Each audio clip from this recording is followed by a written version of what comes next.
Hi guys, welcome back my new video. तो यार आप सभी लोगों का दयालबाग में एडमिशन हो गया है और आपकी फाइनली क्लास भी कुछ लोगों की शुरू हो गई हैं और शुरू होने वाली होंगी।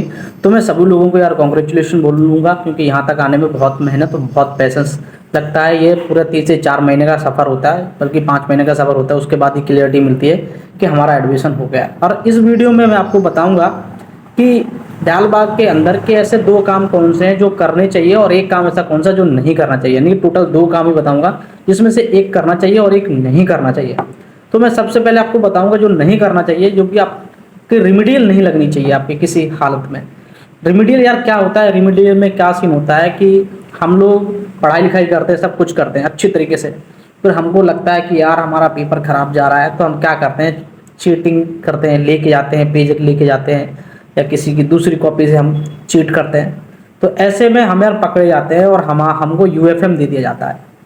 और यूएफएम कैसे दिया जाएगा? जो सबसे टफ सब्जेक्ट होंगे, मान लो मैथ हो गया, फिजिक्स हो गई, केमिस्ट्री हो गई, फॉर एग्जाम्पल बता रहा हूँ, इससे भी टफ सब्जेक्ट होते हैं डिप्लोमा में। ये मत सोचना कि मैंने 12th का मैथ पढ़ लिया है तो मैं सब कुछ हैंडल कर लूँगा, ऐसा नहीं है।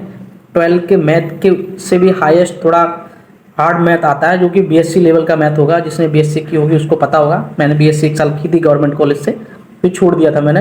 तो उससे भी हार्ड मैथ आता है। मैं आपको यहाँ पे डरा नहीं रहा हूँ, आपको बस क्लियर बता रहा हूँ कि यदि आपका रेमिडियल लगता है, यानी कि आपका यूएफएम लगता है, तो आपके 3 सब्जेक्टों में लगेगा। जो सबसे टफ सब्जेक्ट होंगे उसमें तीनों में लगेगा, और तीनों का आपको रेमिडियल निकालना पड़ेगा। और आपका यार रेमिडियल अगर नहीं निकल रहा है तो अल्टीमेट आपकी जो परसेंटेज है वहाँ पे इम्पैक्ट पड़ता है, और आपकी जो मार्कशीट है वहाँ पे भी आपका यूएफएम लिख के आता है। यानी कि आप कहीं भी आप इंटरव्यू दे नहीं पाओगे। इंटरव्यू देगे तो भाई आपकी परसेंटेज डाउन होगी, वो आपको बैठने नहीं देगा, यानी कि भगा देगा आपको, आपका मोह मोह हो जाएगा। तो यानी कि मैं आपको बोलूँगा कि आपको किसी भी हालत में यूएफएम नहीं लगने देनी है। यूएफएम क्या, वो रिमिडियल ही होता है। तो आपको यूएफएम नहीं लगने देनी है, और यूएफएम लग गई तो मान लो आपकी भाई बाय बाय हो जाएगी। तो मैं आपको सजेस्ट करूँगा, खुद मेहनत करें, खुद स्टडी करें, किसी दूसरे के भरोसे मत जाएं, ना चीटिंग करें।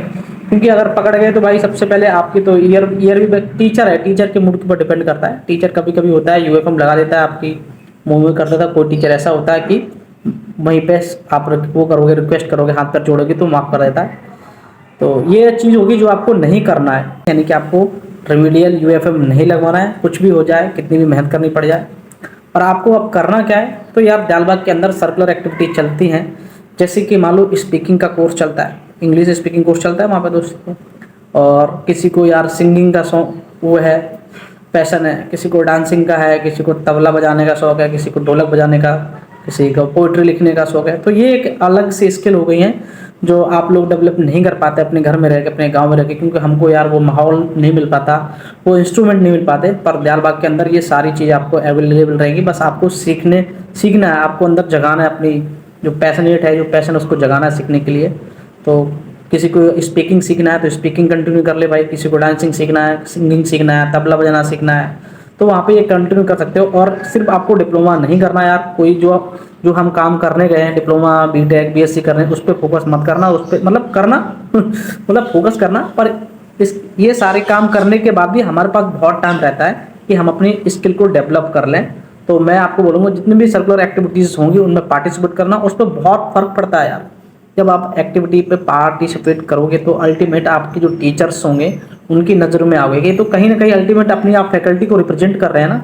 मान लो कोई टेक्निकल का बंदा है, अब वो टेक्निकल फैकल्टी का बंदा गया पार्टिसिपेट करने और वो टॉप पे आया, नंबर 1 या नंबर 2 पे आ गया, तो उसने कहीं ना कहीं टेक्निकल फैकल्टी को रिप्रेजेंट किया ना।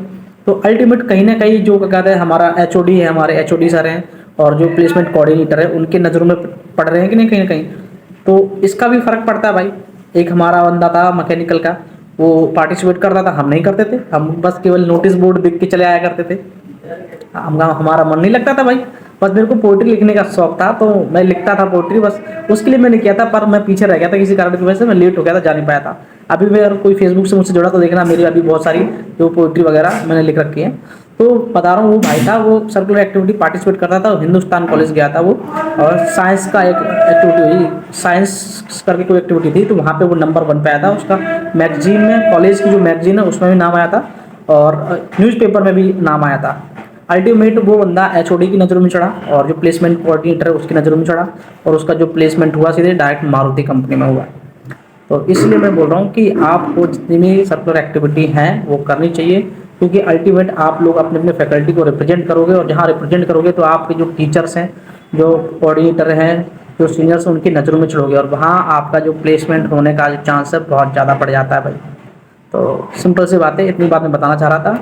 और वीडियो अच्छा लगा हो, आपको लग रहा हो कि मैं भाई एफर्ट दे रहा हूँ अपनी तरफ से, तो सपोर्ट करो अपने भाई को और चैनल को सब्सक्राइब करो। और भी कोई डाउट है तो भाई कमेंट करो, कॉल करो, व्हाट्सअप करो, कुछ भी करो, सब कुछ मेरा आपके पास है।